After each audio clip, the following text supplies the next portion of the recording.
warahmatullahi wabarakatuh. Perkenalkan, kami dari Politeknik Negeri Bandung, jurusan Teknik Refrigerasi dan Tata Udara, Prodi D3 Teknik Pendingin dan Tata Udara dari kelas 1B. Kami di sini untuk memenuhi tugas yang diberikan oleh Habib Sa'di Asghaf.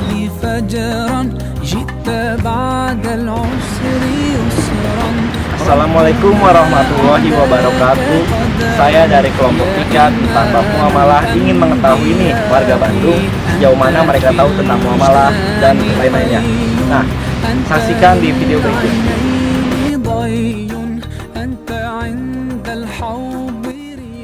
Kang, namanya siapa? Nama saya Dul. Dari mana? Kalau boleh tahu? Kalau asal aslinya dari Lampung. Ya, tapi udah tinggal di Bandung. Iya. Sebagai mahasiswa atau sebagai apa? Kalau saya bukan mahasiswa. Pasti zakat fitrah dilaksanakan Sebelum Idul Fitri. Sebelum hari raya Idul Fitri. Oh, siapa saja sih yang wajib memberikan zakat? Siapa saja Yang wajib memberikan zakat? yang wajib memberikan zakat itu orang yang sudah mampu, yang sudah punya penghasilan lebih. Kalau menurut saya seperti itu. Ya. Ya, Kang. Oke. Waktunya ya. Ya. Perkenalkan, nama saya Rafi dari Polban. Saya ingin memenuhi tugas ini, satu tugas. Jadi saya ingin nanya-nanya lah ke sekitar warga sini. Boleh tahu namanya siapa? Nama saya Mukhlis. Mukhlis. Asal dari? Asal saya tinggalnya di Sukajadi. Sukajadi. Ya. Di sini kuliah apa di mana? Kuliah apa gimana? Alumni. Oh, alumni. Ya, jadi lagi main aja. Oh iya. Saya mau nanya nih, kalau tahu guys tentang zakat itu apa? Tahu atau enggak ya relatif kali ya. Pengertian zakatnya aja. Nah, pengertiannya suatu harta yang wajib dikeluarkan sesuai aturan dalam Islam. Untuk macam-macam zakatnya itu, pembagian zakatnya Yang saya tahu ada dua ya, zakat fitri sama zakat mal. pengertiannya ada tahu apa? Kalau zakat fitri itu zakat yang dikeluarkan sebelum hari raya Idul Fitri, Ya. kemudian zakat mal itu zakat harta ya, mungkin bahasa ya, itu ada apa sih istilahnya, itu ada ketentuannya lah, ada bagaimana kriteria yang harus dikeluarkan. Oh ya, makasih Pak atas penjelasannya. Makasih, jazakallah ya. Assalamualaikum. Bisa boleh nanya sebentar nggak? Ya. Segera diri dulu ya Teh.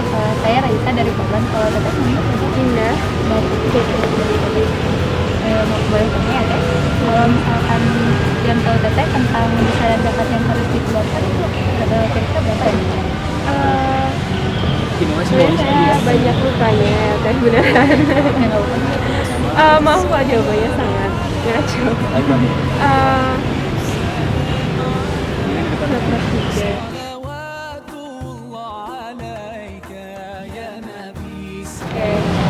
Fakir, miskin, kemudian musafir, budak ya hamba sahaya, kemudian petugas ambil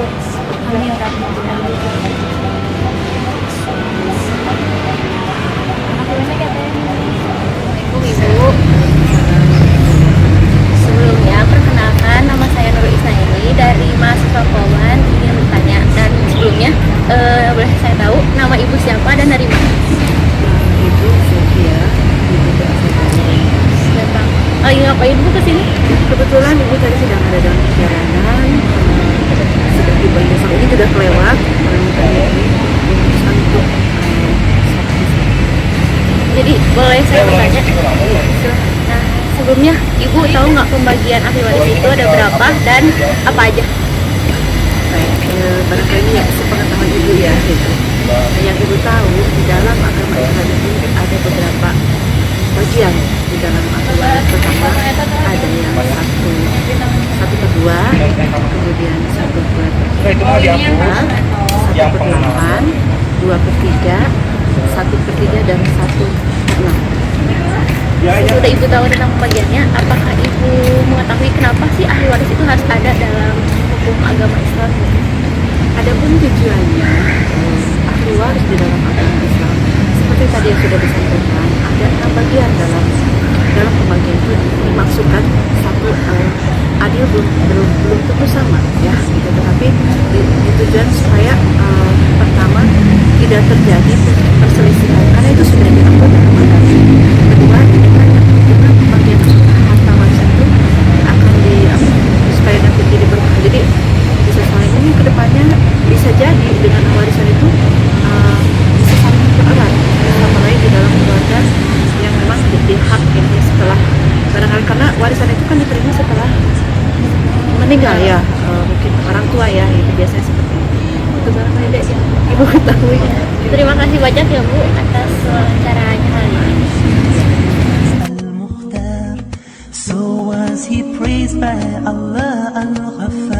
Muamalah memiliki pengertian dibagi menjadi dua. Yang pertama, pengertian menurut bahasa dan istilah. Menurut bahasa, muamalah berasal dari kata amalah, yuamilu, dan muamalah. Nah, dari ketiga tersebut memiliki arti sebagai perilaku atau tindakan terhadap orang lain. Berdasarkan istilah, banyak orang yang memiliki pendapat. Yang pertama, Luis Maluf. Nah, Luis Maluf ini memiliki pendapat sebagai syara atau tindakan kehidupan sehari-hari seperti sewa menyewa, perdagangan, dan lain-lain. Dua adalah Idris Ahmad yang memiliki arti adalah sebagai berikut. Idris Ahmad berpendapat sebagai muamalah ini sebagai aturan yang lebih baik yang digunakan kehidupan jasmani maupun rohani. Nah, dari kedua tersebut dapat disimpulkan bahwa yang termasuk muamalah adalah sewa menyewa, peternakan, kegiatan bercocok tanam, yang meminjam, dan lain-lain.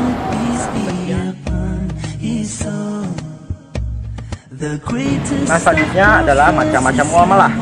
Macam-macam muamalah yang pertama, syirkoh, mencampurkan dua bagian menjadi satu.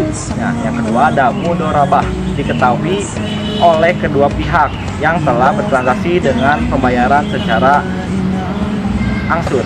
Yang ketiga adalah jual beli. Nah, jual beli. Yang keempat, titipan atau wadiah. Yang kelima, transaksi pembelian atau perwakilan dalam transaksi atau wakalah. May the blessings of Allah be on al-Mustafa, and besides him could have been al-Mujtaba, so perfect were his morals, so justly. يا أيها الذين آمنوا لا تأكلوا أموالكم بينكم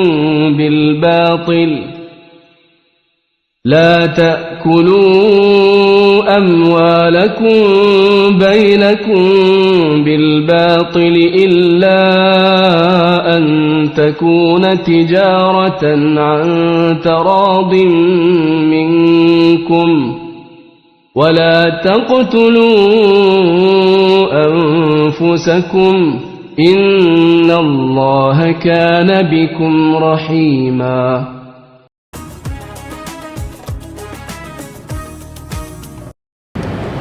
Zakat fitrah ialah suatu zakat yang wajib dikeluarkan oleh umat Islam karena zakat fitrah ini bertujuan untuk menyempurnakan ibadah puasa Ramadan kita. Tanpa zakat fitrah, ibadah puasa Ramadan kita tidak sempurna.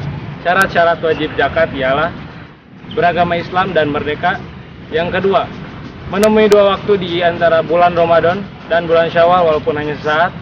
Yang ketiga, mempunyai harta yang melebihi kehidupannya sehari-hari maupun tanggungan yang ada di rumah.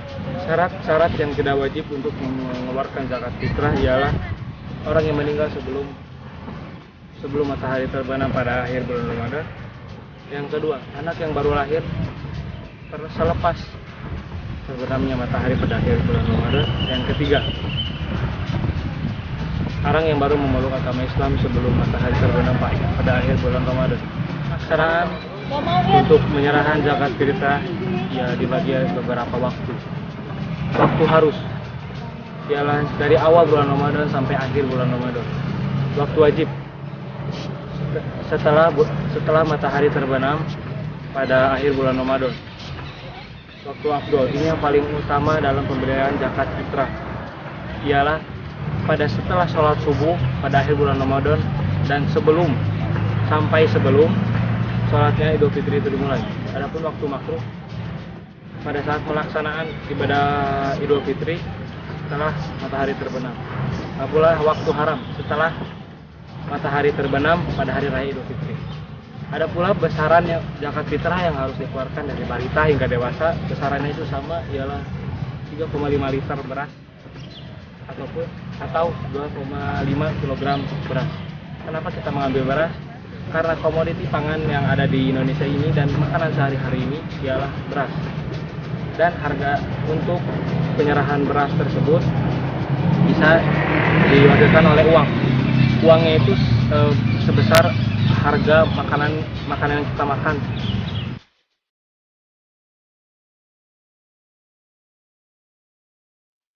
Zakat mal. Pengertiannya adalah zakat merupakan kewajiban bagi setiap umat muslim yang termasuk dalam rukun Islam yang keempat.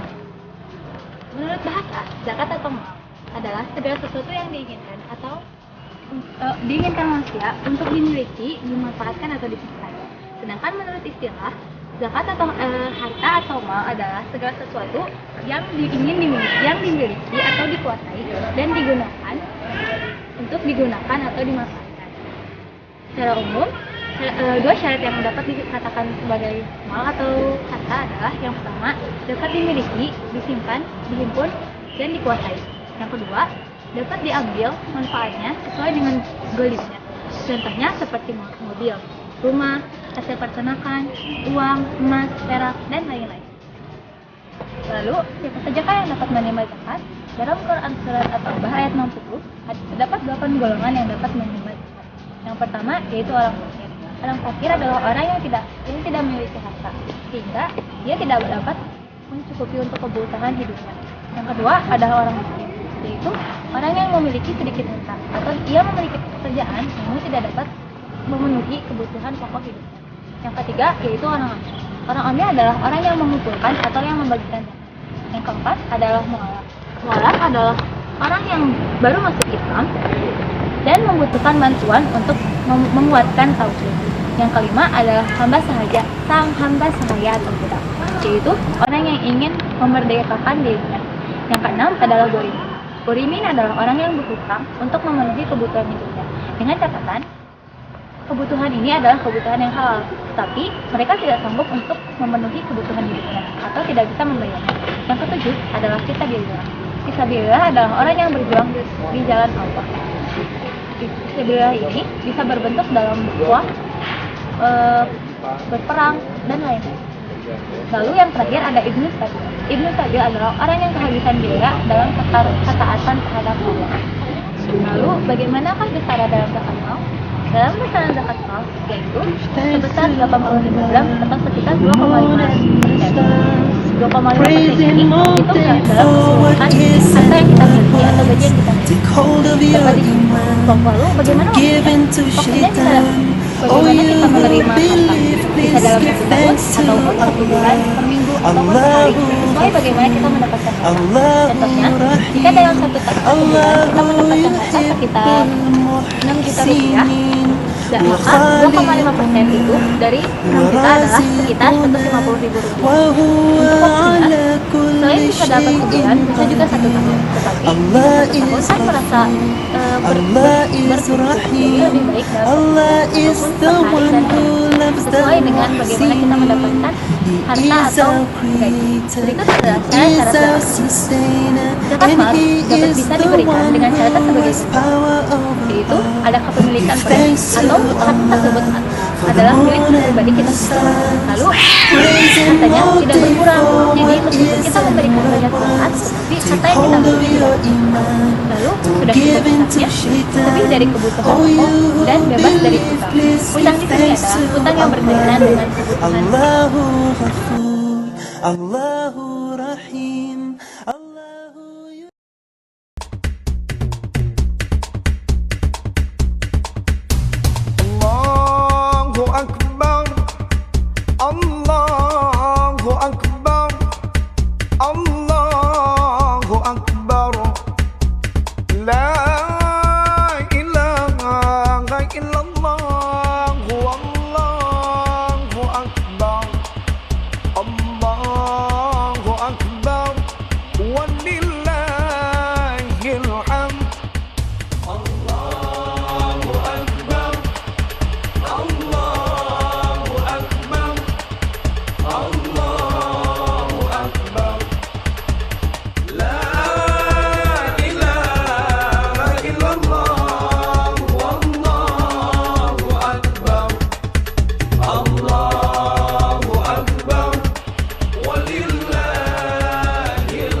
Sekarang saya akan memaparkan materi tentang bab waris. Sebelum itu, bab waris itu nama lain dari faraid.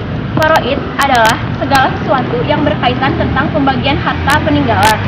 Nah, pengertian faraid itu adalah bagian yang telah ditentukan oleh hukum syara. Untuk ahli waris mempelajari ilmu faraid itu adalah hukumnya wajib. Rukun-rukun pewarisan itu ada 3. Yang pertama adalah al-muwaris, orang yang mewariskan hartanya dan syaratnya itu benar-benar meninggal. Yang kedua adalah al-waris, yaitu ahli waris yang ada kaitannya dengan hubungan pernikahan atau hubungan nasab atau yang memerdekakan hamba sahaya. Nah, syaratnya itu benar-benar hidup. Yang ketiga adalah al-maurus atau al-miras, yaitu harta peninggalan si mayit setelah dikurangi dengan hak dan kewajibannya. Kemudian syarat-syarat yang mesti dipenuhi oleh dalam warisan. Pertama, orang yang mewariskan hartanya telah meninggal dunia. Yang kedua, ahli waris yang akan mendapatkan warisan nyata-nyata masih hidup ketika orang yang diwariskannya meninggal dunia, walaupun sisa hidupnya masih sedikit lagi. Jadi contohnya, ketika ada fulan meninggal dunia tetapi istrinya fulan itu masih hidup dan kemudian menyusul fulan, maka istrinya termasuk dalam bagian ahli waris. Yang ketiga, diketahuinya hubungan ahli waris dengan si mayit karena hubungan kerabat, pernikahan, atau memerdekakan hamba sahaya. Kemudian ada bagian-bagian ahli waris, yaitu yang pertama nisfun, 1/2 dari harta peninggalan. Yang kedua ar-rubu atau 1/4 dari harta peninggalan. Yang ketiga asumunu atau 1/8 dari harta peninggalan. Yang keempat asulusani atau 2/3 dari harta peninggalan. Yang kelima asulusu atau 1/3 dari harta peninggalan. Yang keenam asudusu 1/6 dari harta peninggalan. 5 golongan orang-orang yang berhak menampa waris untuk 1/2 bagian. Yang pertama ada suami. Yang kedua ada anak perempuan. Yang ketiga ada cucu perempuan dari anak laki-laki. Yang keempat ada saudara perempuan ibu sebapak. Dan yang kelima ada saudara perempuan sebapak. Ada 2 golongan yang berhak menampa warisan untuk bagian 1/4. Yang pertama ada suami dan yang kedua ada istri. Selanjutnya juga ada 3 golongan yang berhak mendapatkan waris untuk 2/3 bagian. Yang pertama ada 2 anak perempuan atau lebih banyak. Yang kedua 2 cucu perempuan dan dari anak laki-laki. Yang ketiga 2 atau lebih saudara perempuan seibu. Selanjutnya bagian golongan-golongan yang mendapatkan waris untuk bagian 1/3 yaitu ada ibu. Yang kedua ada 2 saudara atau lebih yang seibu. Yang terakhir ada 7 golongan yang mendapatkan waris dari 1/6. Yang pertama ada bapak, yang kedua ada kakek, yang ketiga ada ibu, yang keempat ada nenek dari ayah atau ibu, yang kelima ada cucu perempuan dari anak laki-laki, yang keenam saudari ibu, yang ketujuh saudari sebapak. يوصيكم الله في أولادكم للذكر مثل حظ الأنثيين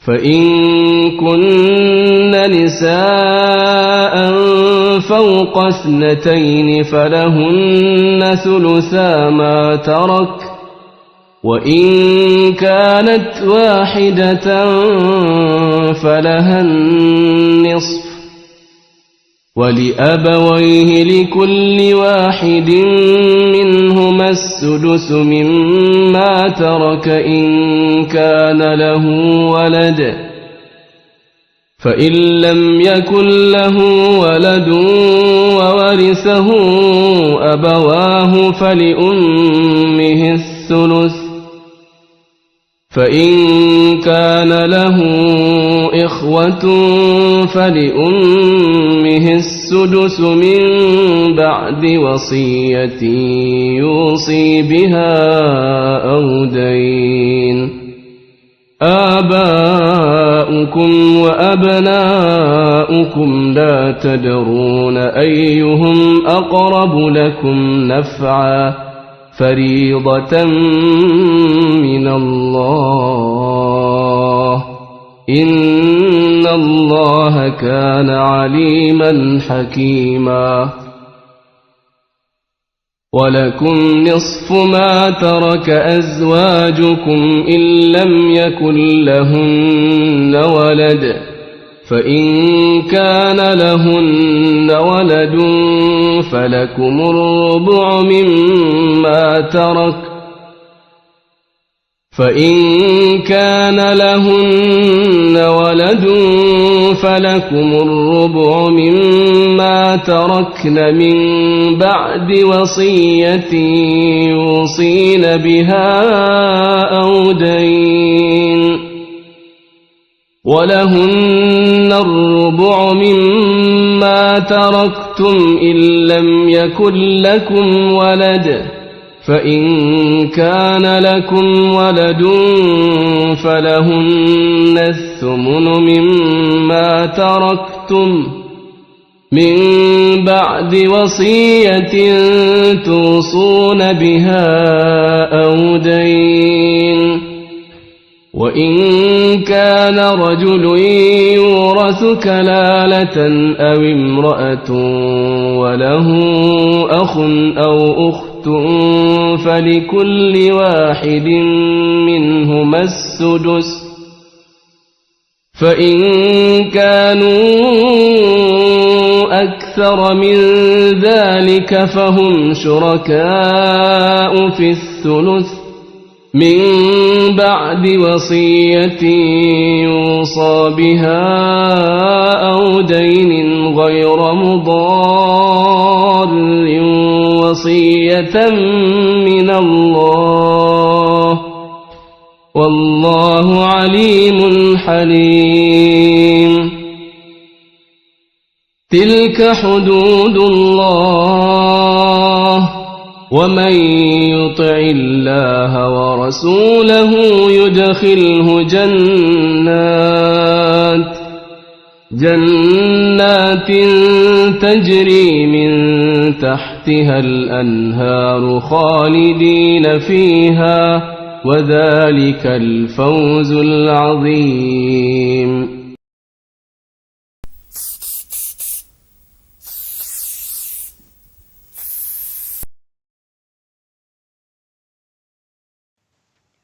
Selanjutnya, saya akan memberikan contoh tentang pembagian ahli waris.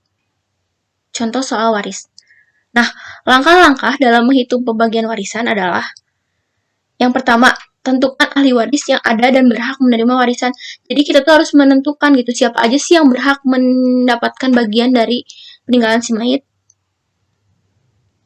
Yang kedua, tentukan bagian masing-masing ahli waris. Jadi berapa aja sih bagian yang dapat didapatkan ahli waris gitu, kayak contoh istri 1/4 gitu, ibu 1/6 dan seterusnya.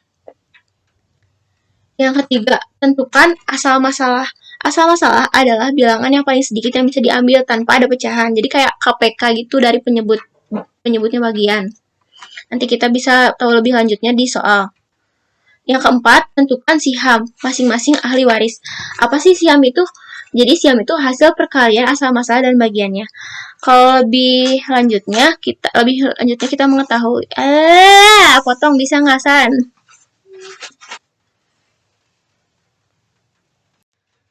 Nah, biar kita lebih mengerti, ini ada contoh soalnya. Seorang perempuan meninggal dunia dengan ahli waris seorang suami, seorang ibu, dan seorang anak laki-laki. Harta yang ditinggalkan sebesar 150 juta. Maka pembagiannya adalah, nah ini ada ahli waris, bagian asal masalah. Ahli warisnya ada suami, bagiannya 1/4, ada ibu, bagiannya 1/6, ada anak laki-laki, jadi asobah atau sisa. Ini majmu siham adalah jumlah dari akal masalah dikali bagian. Ini biar lebih mengerti penjelasannya. Yang pertama asal masalahnya 12. Kenapa asal masalahnya 12? Karena kan tadi suami mendapatkan bagian 1/4 dan ibu mendapatkan bagian 1/6.